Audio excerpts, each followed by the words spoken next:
Coming up on this episode, that's a There you corker go. of a confession. If it works for them, then you go, girls. You go, girls. That's it, yeah. Dad loaded up the car and that's when it hit me.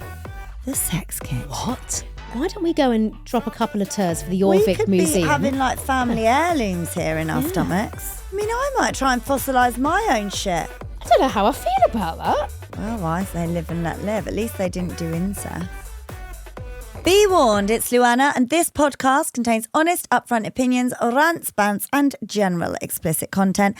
But you're here, you've got your Morris bells on, and you're dancing into Thursday. We do need to bring the Morris dancers in one day. Yeah. I do want us to do the proper Morris dancing. With Jingle the bells on the jangle. ankles, with the little hanky. Yeah. I'm about to say the little I've wankies in the hand. The little I've hankies. only seen Morris dancing once, actually. Did you ever do it as a kid? The dance around the maypole. Yeah. I did the dance around the maypole and a do-si do, diddly-dee, diddly-diddly-dee. Anyway, that was May. We're in June now. We're very happy birthday, darling. Thanks, it was yesterday. It was, yes. You are currently quaffing Spanish. No, you're not. Italian.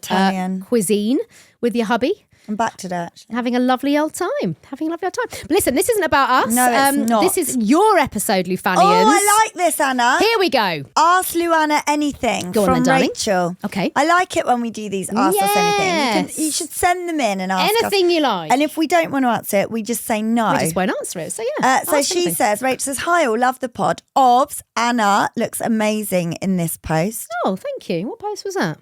Wait for it. Oh. Thanks for all that you guys do for the LuAnna community. You girls have created such a wonderful space and I look forward to every Monday and Thursday. Thank you. I do, however, have a question. Okay. That is Anna's big toe poking out over the top of her shoe? I can't work it out and it's really tickled me. Oh. I've been through the comments and nobody's asked this yet. Love you guys, Rachel Manchester. Oh, okay. Oh, yes, that is my toe. I still have the same.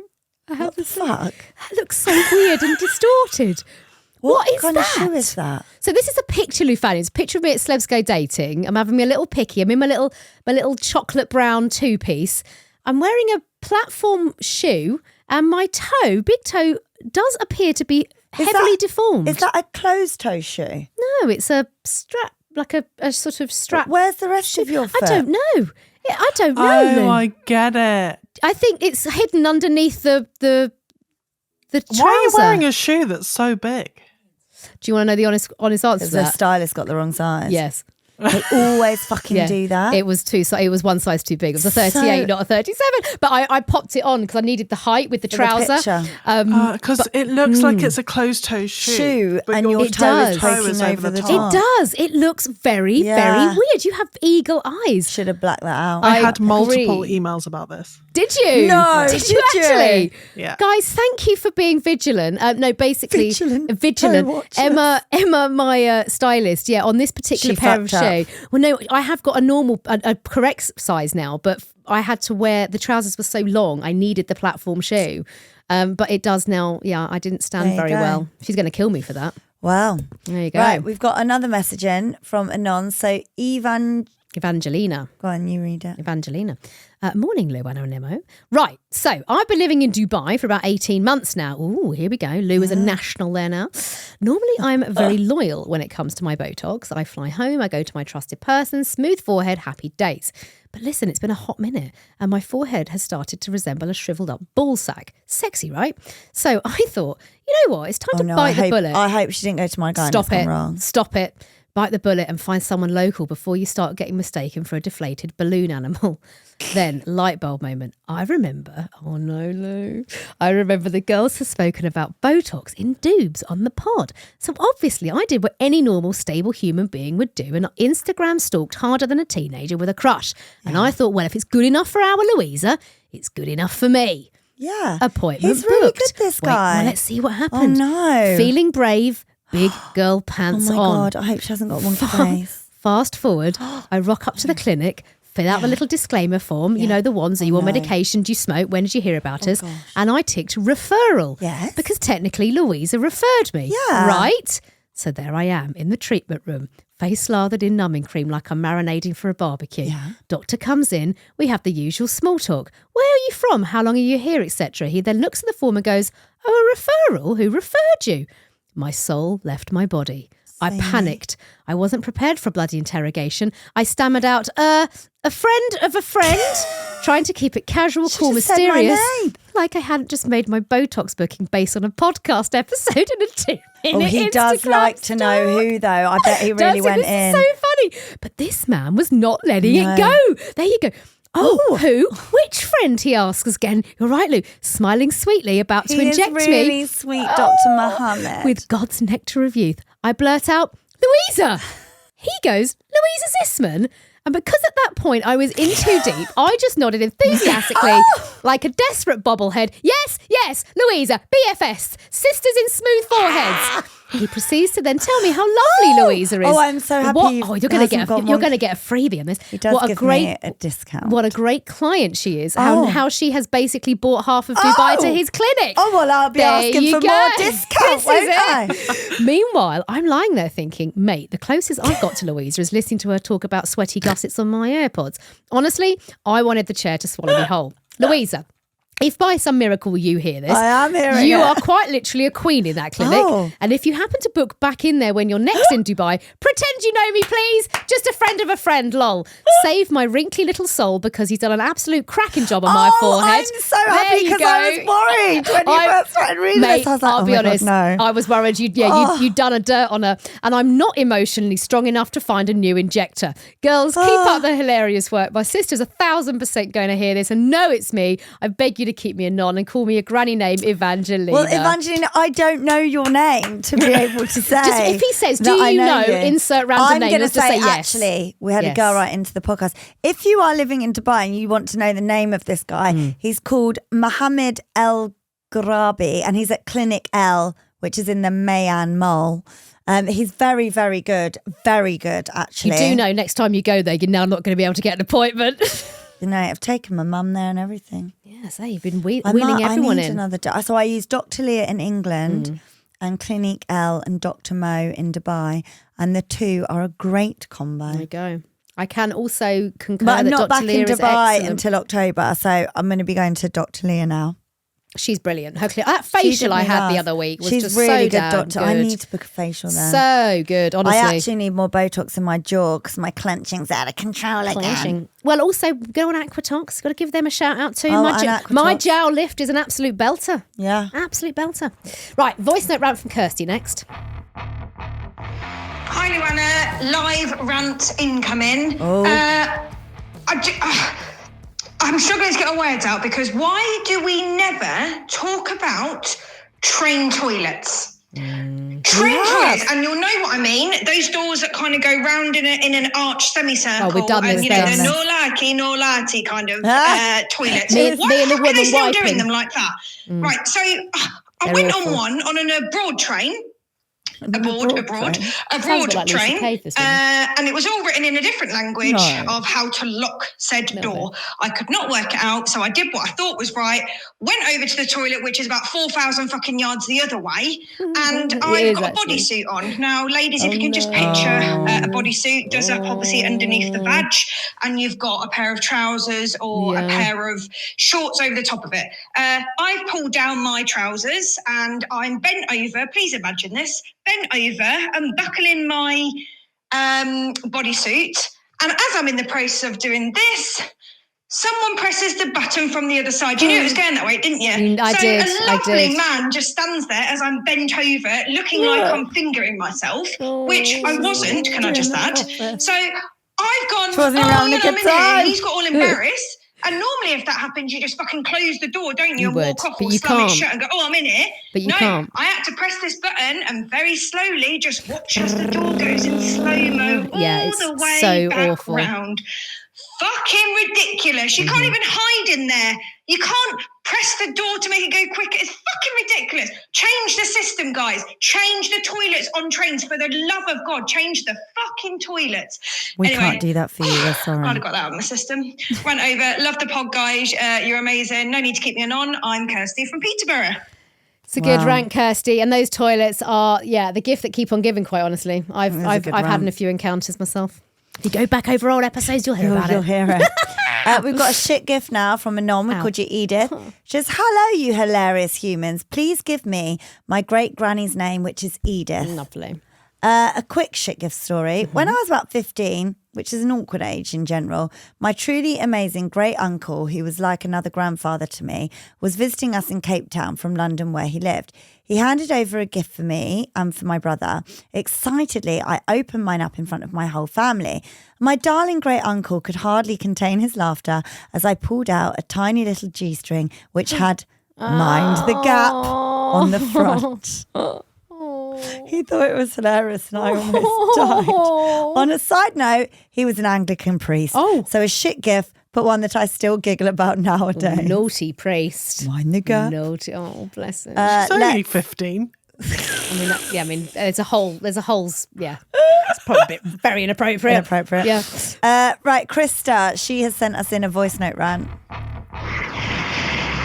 rant coming in. I'm on the motorway and some fucking dick Mercedes wanker is going in up my fucking asshole. Where are you going? Because someone's in front of me, who's in front of someone else, who's in front of someone else. Get off my dick. Bye. I mean, I'd like you to have just wound the window down and scream that out.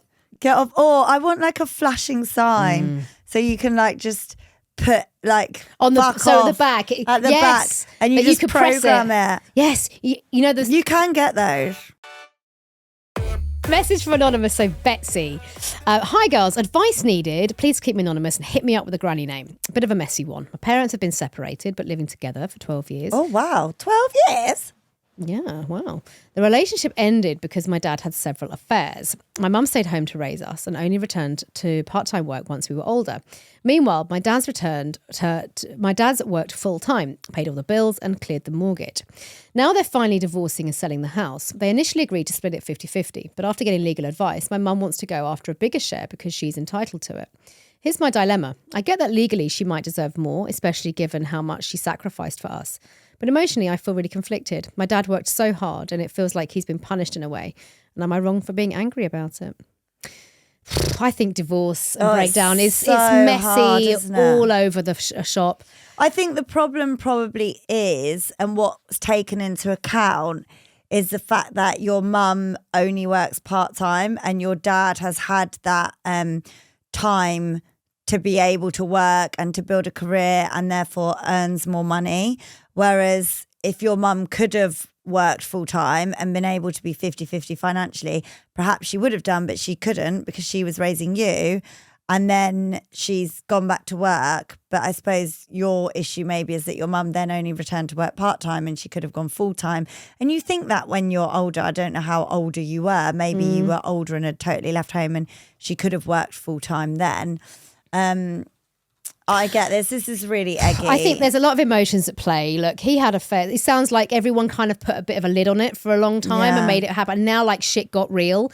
All the emotions are now starting to come out. So I would imagine that actually this is a lot of emotion coming out, and this has almost been kind of the catalyst for it. My advice is, as painful as this is for you, I think recognise that this is their problem to sort out. I know you want to be a supportive daughter, but actually, I think you need to let them deal with this and try and stay as separate as you possibly can from as hard as it is, and say to them both, especially if they're in your ear, look, what's going on with you? I can't hear it. It's your thing. And I think it's perfectly reasonable why you feel all kinds of weird emotions around it. And I'm sorry that you're going through it. It's never easy for anyone at any age. Good luck, money darling. is the root. Always. It's always money, Lou, that does it. It's always money. I know. It is. Right, we've got a voice note from Lucy next. So I'm just listening to the episode where you were talking about Rose West Snickers being in a museum, which is completely fucked. But anyway, very. This world is fucked. I work in a school, and last week took some children to the York Viking Centre, which is in York, obviously. Nice. And there they have a fossilised shit in the museum. Like an actual shit that's hundreds of years old. For that, Lou. and they all get like really excited about it. Yeah. And as part of the trip, we also went to another museum in York, and they like have this rivalry over having the shit. They've got the shit and the other museum hasn't got the shit. And I just think like, what a fucking sad life these people lead. They dress up as Vikings all day and they get really excited about this massive log. And the lady was like, yeah, it's insured for £250,000. Wow. So yeah, in case you were wondering, in case you didn't know, there is a 250 grand worth piece of shit in a museum in York. It's massive, to be fair. Wow. Here she they is. They obviously had a dodgy diet back in the day. Oh, I'll send a picture anyway. Enjoy. I mean, what can now only be described as a proper fossilised shite is on our screen now. I mean, I could be shitting out gold mines every day. I mean, Lou, I'll be honest. I don't even know it. Why don't we go and drop a couple of turds for the Jorvik Museum? We could be having like family heirlooms here in our stomachs. 250k Colons. for that. There's a market for this. 250 grand? Also, I mean, they are literally warring over poo. I mean, I might try and fossilise my own shit. I could like be providing... Yeah. I mean, imagine. Heirlooms. And making a few quid on the side. How do we fossilise our own shit? Imogen, can you please Google how do you fossilise a poo? Why is it still like brown as well? Like, that's what I mean. Fresh. So that says to me, Lou, you know how like sometimes these people that we could fake mummified. Well, I think you have to have like air or like the right amount of air or something, or no moisture or something for fossilising to take place. You know when old Gene Hackman snuffed it recently? I'm shitting out gold mines every day. Something like... Sorry. Yeah. You need to put it in an environment with limited oxygen to prevent decomp. There you go. Oh, dogs are going. Oh, the dogs are really going. That's it. Yeah, you need to have the environment right for fossilisation to take place. So what's the history of this shit then? Why was it? I think maybe it was buried. We can bury a poo. I have buried poos. We've all buried a poo. When I went on that horse trip in Morocco, there was no toilets. Exactly. I was digging holes and shitting in them. So therefore, I have laid a few already. Babes, I've spent a lifetime on Woolacombe Beach down in Devon. I've shut down that beach many a time and buried it. Oh, we're gross. Anyway. Love it. Right. Muriel's Who we got, Liz? She says, I'm sure this will probably never get read out or used, but I need someone to share this with. Oh, no. Oh, darling. No. Oh, this is... We're really sorry. Let's take the tone down here. She says, I was abused by my dad's stepdad. Right. From the age of 4 till 17, and I never spoke up. When I was 22, I told my dad, and his whole side of the family disowned me. Love. And I'm already estranged from my mother and all her side of the family, and so I have no family anymore. Despite this, I went to uni to be a social worker, and I've just submitted my last piece of work. I've done it, and I've secured a job, and I've qualified as a social worker. Well done. I don't have anyone to share this with. Oh, but Bob. I did it. This pod has helped me through so many dark and low days throughout this journey, and I have come out the other side. Please keep me anonymous and give me your favourite granny name to celebrate my degree. We are celebrating you. You are a fucking hero. And let me tell you, you will be the best, most empathetic, most understanding social worker, and you are going to fight for these kids because of what you've been through, and no one fought for you. Preach it, Lou. And you're going to be amazing. I wanted to say that we're so proud of you. We are so, on behalf of all of us at LuAnna, so proud. And do you know what? I'm so sorry for you that your family have let you down. Everything you've done is right, and you are an absolute example to yourself. And do you know what? You don't need fucking family like that, mate. No. You do not need family like that, mate. No. You are going to like grow and meet. I don't know if you've got a partner or have got some children, good friends, but you know what a true family. Well, like you are going to create your own one, and so don't sweat on these wankers. No, drop them out. We have to make big decisions. You're already making strokes and succeeding in life, and I really, really do wish you all the best. A LuAnna, round of applause for your degree. Well done. Well done. Well done, beautiful. We're proud of you. We are. Excellent news. Aww, that's lovely. That is. Lovely. Right, confession time now. I've never told anyone this, but first up, LuAnna Hey girls, love the pod and I have written in before, but this time I need to stay anonymous. Sorry, it's a bit long, but it's worth it. I'm a twin, female, and my twin sister is the most important person in my whole life. Our bond is like no other. No one gets us like how we do each other. My sister has had to move away to work on herself. She struggled with addiction and she is now thriving. This is good after 7 months of treatment. She's now met someone. He is stunning, tall, dark, handsome, mysterious, and just has this way about him that makes anyone melt. When she told me she was a twin... When she told him she was a twin, he said that it was his fantasy to have sex with twins. I think that's a common thing, isn't it? Yeah, it's a bit cliche, isn't it, mate? Yeah. They spoke about it for a bit and she messaged me. Oh, they spoke about it for a bit and she messaged me and asked if I'd be up for it, as he wants to fulfill his fantasy as a birthday present from her to him. At first, I had to read her message a few times to let it sink in. And when I spoke to her about it, I was like, sure, why not? What? So when I visited her and met him in person, we planned a day. He booked a hotel. My twin dropped him off in her car, and I did just what was asked. We had mind-blowing sex 4 times that evening. So sorry, they didn't do it together. Not together, but separately. No, separate times. Okay, we had mind-blowing sex 4 times that evening and realised why my sister was so hooked on him. I have never had sex like that. Afterwards, he called her and she came and picked him up and went and stayed at her place. Like I said, me and my twin are insanely close. And not only has she now got brownie points for life, she also has the wand vibrator that I take into the hotel that night because her boyfriend loved that toy. I'm so pleased that I got to be the best birthday present that any man has ever had. Can I have a sexy granny name if possible? Thanks. Wow, Barbara. I don't know how I feel about that. Well, I say live and let live. At least they didn't do incest. Oh, no, I mean, everyone's consensual. Why not? She had a great time. Yeah, I mean, they really do share everything. They really do. I mean, he's a lucky old boy, isn't he? I know. Bloody hell. Okay, well, there you go. Confession. That's a corker of a confession. If it works for them, then you go, girls. You go, girls. That's it, yeah. Right, next up. Hi, LuAnna. Please keep me anon because I'm a nurse. And frankly, I prefer my legacy to be saving lives, not accidentally supplying preschoolers with dildo packaging. No, what you done? So my mum runs a little village playgroup. Picture a wholesome haven of finger painting, glitter explosions and toddlers violently arguing over plastic fruit.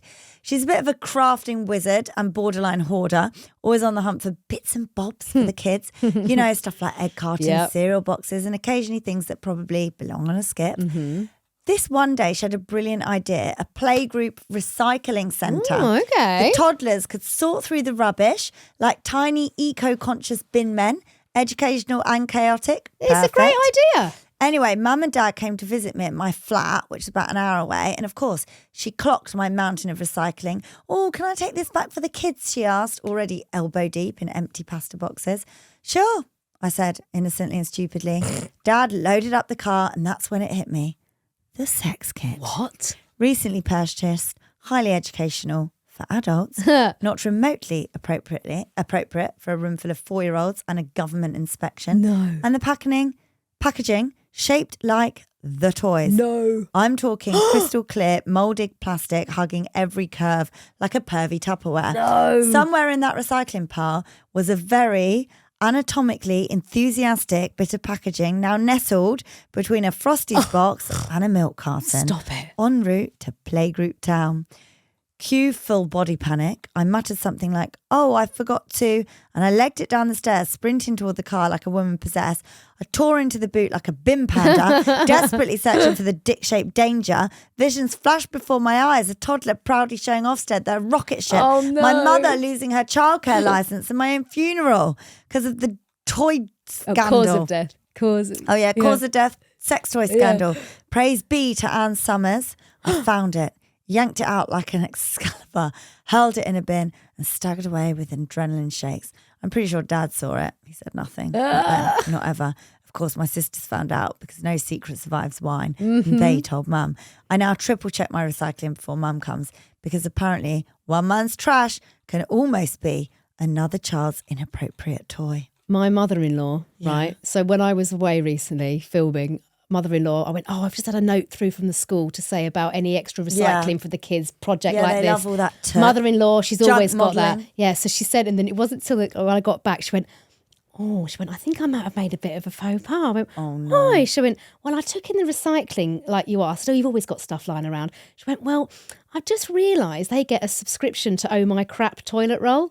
And on the toilet rolls, it's got printed crap all along all on the inserts. And she went, I'm now really worried that I literally sent in like 40 bog roll things and it's all written crap over it. She went, and now I'm really worried. And I was like, oh, do you know what? Don't worry about it. It's fine. But I am like, oh no, do I go in and say something? No, say nothing. I've they said won't nothing. know it's from her. I've said nothing. Yeah, Till just say nothing. Yeah, exactly. And I just outed her.